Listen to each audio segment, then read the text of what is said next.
বাংলাদেশের রাজনৈতিক ইতিহাসে বেগম খালেদা জিয়া এক ব্যতিক্রমী নাম। কোনো ছাত্র রাজনীতি, সরাসরি গণ আন্দোলন কিংবা প্রথাগত কোনো রাজনৈতিক প্রশিক্ষণ ছাড়াই একজন সাধারণ গৃহবধূ থেকে তিনি উঠে এসেছেন দেশের শীর্ষ রাজনৈতিক নেতৃত্বে। এই রূপান্তর কেবল ব্যক্তি সাফল্যের গল্প নয়, এটি বাংলাদেশের রাজনৈতিক বাস্তবতার ইতিহাসে বাক বদল এবং এক নারীর দৃঢ় মনোবলের প্রতিফলন।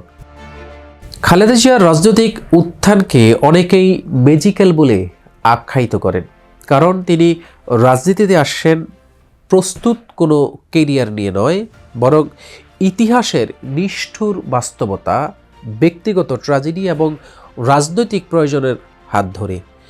গৃহিণী থেকে রাষ্ট্রনায়ক, এই যাত্রা তাকে বাংলাদেশের ইতিহাসে এক ব্যতিক্রমী নারী নেতৃত্বে পরিণত করেছে। বাংলাদেশের রাজনীতিতে খালেদা জিয়া এক অবিচ্ছেদ্য অধ্যায়। তিনি ছিলেন দেশের প্রথম নারী প্রধানমন্ত্রী এবং দক্ষিণ এশিয়ায় নারী নেতৃত্বের অন্যতম পথিকৃৎ। মুসলিম বিশ্বে পাকিস্তানের বেনজির ভুট্টোর পর তিনি ছিলেন দ্বিতীয় নারী প্রধানমন্ত্রী। দীর্ঘ সময় বাংলাদেশ জাতীয়তাবাদী দল বিএনপির চেয়ারপারসন হিসেবে তিনি জাতীয় রাজনীতিতে গুরুত্বপূর্ণ ও প্রভাবশালী ভূমিকা পালন করেন। 90-এর দশকে স্বৈরাচার বিরোধী আন্দোলনে নেতৃত্ব দিয়ে গণতন্ত্র পুনরুদ্ধার তার ভূমিকা ছিল অনস্বীকার্য। 3 বারের প্রধানমন্ত্রী হিসেবে তিনি কেবল রাষ্ট্র পরিচালনাই করেননি, বরং বাংলাদেশের রাজনৈতিক ক্ষমতার ভারসাম্য, গণতান্ত্রিক ধারাবাহিকতা এবং নারী নেতৃত্বের ধারণাকে নতুন উচ্চতায় নিয়ে যান এই বেগম খালেদা জিয়া। খালেদা জিয়া মূলত ছিলেন একজন গৃহবধূ। 1960 সালে সেনা কর্মকর্তা জিয়াউর রহমানের সঙ্গে বিবাহ বন্ধনে আবদ্ধ হওয়ার পর তার জীবন আবর্তিত হয়েছে সংসার, সন্তান ও পারিবারিক দায়িত্বকে কেন্দ্র করে। স্বামীর চাকরির কারণে তাকে দেশের বিভিন্ন সেনানিবাসে বসবাস করতে হয়েছে। এই সময়ে তার প্রধান পরিচয় ছিল একজন সেনা কর্মকর্তার স্ত্রী ও 2 সন্তানের জননী। সে সময় তিনি রাজনীতির সঙ্গে সরাসরি যুক্ত ছিলেন না। কোনো রাজনৈতিক সভা, বক্তব্য বা কর্মসূচিতেও তাকে দেখা যায়নি।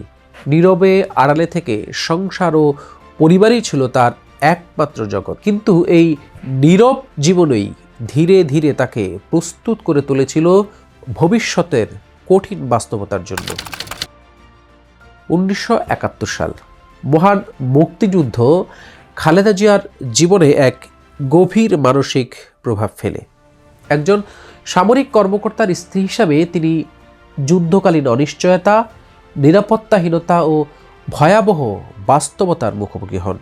যুদ্ধের সময় পরিবার রক্ষা, সন্তানদের নিরাপত্তা এবং ভবিষ্যৎ নিয়ে দুশ্চিন্তার মধ্য দিয়ে তার মানসিক দৃঢ়তা গড়ে ওঠে। যদিও তিনি তখনও রাজনীতিতে সক্রিয় হননি, তবে মুক্তিযুদ্ধের অভিজ্ঞতা ও দেশ গঠনের আকাঙ্ক্ষা পরবর্তীকালে তার রাজনৈতিক চেতনায় গভীর প্রভাব ফেলে।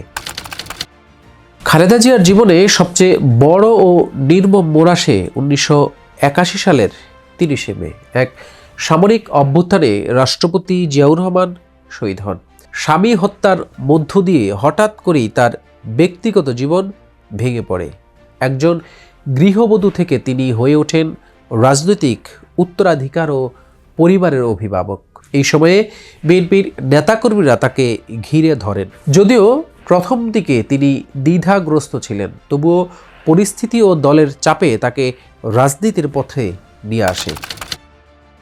বিএনপির প্রতিষ্ঠাতা জিয়াউর রহমানের মৃত্যুবার্ষিকীতে রাজনৈতিক বাস্তবতায় নতুন অধ্যায়ের সূচিত হয়। দলের পুনর্গঠন ও নেতৃত্বের প্রশ্নে খালেদা জিয়াকে সামনে আনা হয়। 1982 সালের 3 জানুয়ারি তিনি আনুষ্ঠানিকভাবে বিএনপিতে যোগদান করেন। একই বছর এই দলটির ভাইস চেয়ারম্যান নির্বাচিত হন। এর মধ্যেই 1982 সালের 24 মার্চ সেনাপ্রধান লেফটেন্যান্ট জেনারেল হুসাইন মাহমুদ এরশাদ ক্ষমতা দখল করেন। এই সামরিক শাসনের বিরুদ্ধে খালেদা জিয়ার রাজনৈতিক চরিত্র দ্রুত গড়ে উঠতে শুরু করে। 1983 সালে তিনি বিএনপির সিনিয়র ভাইস চেয়ারম্যান নির্বাচিত হন। বিচারপতি আব্দুস সাত্তার অসুস্থ হয়ে পড়লে দলের ভারপ্রাপ্ত চেয়ারম্যান হিসাবে দায়িত্ব পালন করেন। অবশেষে 1984 সালের 10 মে তিনি বিনা প্রতিদ্বন্দ্বিতায় বিএনপির চেয়ারপারসন নির্বাচিত হন। এই সময় থেকেই খালেদা জিয়া হয়ে ওঠেন রাজপথের নেত্রী। স্বৈরশাসক এরশাদ বিরোধী আন্দোলনে তিনি সামনে থেকে নেতৃত্ব দেন।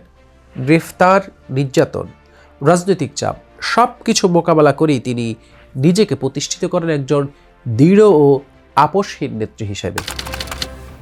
1991 সালে গণতান্ত্রিক নির্বাচনের মাধ্যমে তিনি প্রথমবারের মতো প্রধানমন্ত্রী হিসেবে দায়িত্ব গ্রহণ করেন। এর মাধ্যমে একজন গৃহবধূ থেকে রাষ্ট্র পরিচালনার সর্বোচ্চ আসনে পৌঁছানোর এক ঐতিহাসিক দৃষ্টান্ত স্থাপন করেন।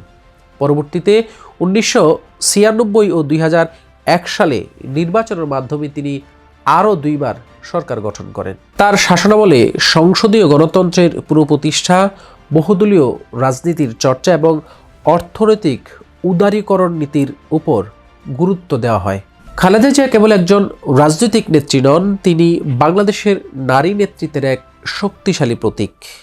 দক্ষিণ এশিয়ার পুরুষতান্ত্রিক রাজনীতিতে তিনি প্রমাণ করেছেন নারীরাও রাষ্ট্র পরিচালনায় সক্ষম ও দৃঢ় হতে পারে। খালেদা জিয়ার রাজনীতিতে আসা কোনো পরিকল্পিত পথ চলা নয়। ইতিহাস, ব্যক্তিগত বেদনা ও রাজনৈতিক বাস্তবতা তাকে এই পথে নিয়ে এসেছে।